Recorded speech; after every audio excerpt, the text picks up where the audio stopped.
Contohnya adalah seperti ini. Dengan pertanyaan yang seperti ini.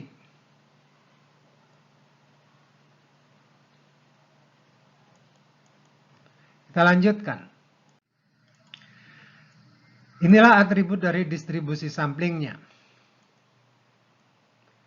Saya siapkan skala Z-nya. Jawab nomor A, probabilitas X bar lebih besar dari 165. Nilai X bar ini perlu dikonversi ke dalam skala Z seperti ini. Sehingga dapat diperoleh hasil Z ini. Maka luas yang sesuai adalah 0,3085. Jawab nomor B, probabilitas X bar lebih kecil dari 175. Nilai X bar itu perlu dikonversi ke dalam skala Z seperti ini. Sehingga dapat diperoleh hasil ini. 0,9332. Perhatikan bahwa proses mendapatkan jawabannya adalah dengan urutan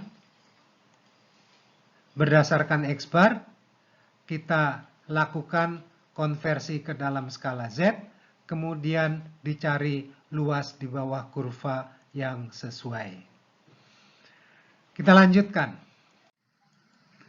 Ini gambar distribusi normalnya. Jawaban pertanyaan C, prosesnya sama seperti tadi.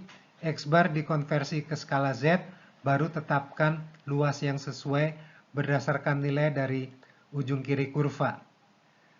Jadi, konversi ke skala Z kedua X bar tersebut dengan formula yang sudah kita kenal, menghasilkan nilai Z minus 1,96 dan plus 1,96. Selanjutnya, nilai ini dicarikan nilai luas di bawah kurva yang sesuai, yang akan menghasilkan probabilitasnya adalah 0,9500. Kita lanjutkan. Untuk jawaban D, variabel random X bar yang berdistribusi normal dengan rata-rata 160 dapat dinyatakan sebagai berikut ini dengan sumbu skala Z yang demikian ini. Pertanyaan, batas terendah untuk 10% di antara yang mempunyai rata-rata tertinggi berarti adanya luas di ujung kanan sebesar 10%, sebutlah ini batasnya. Ini berarti ada 90% secara kumulatif dari ujung kiri sampai dengan batas X bar 1 ini. Jadi pertanyaan D bisa dinyatakan sebagai probabilitas X bar lebih kecil daripada X bar 1 adalah 0,9. Berapakah X bar 1 tersebut? Perhatikan kembali proses sebelumnya.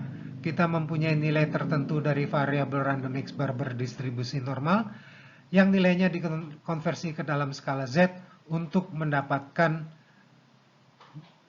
luas kumulatif.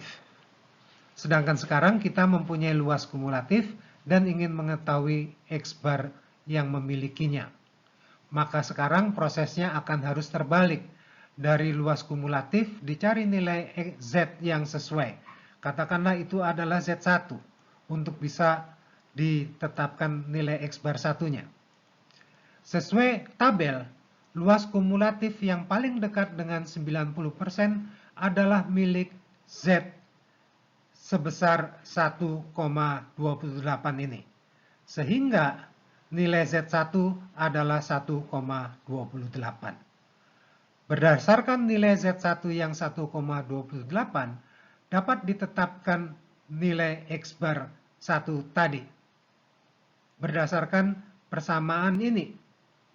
Sehingga diperoleh X bar 1 adalah sebesar 172,8. Jadi nilai X bar 1 adalah 172,8. Untuk pertanyaan E, batas tertinggi 5% di antara yang mempunyai rata-rata terendah berarti ada luas dari ujung kiri sebesar 5%, sebutlah ini adalah batasnya sebesar X bar 2.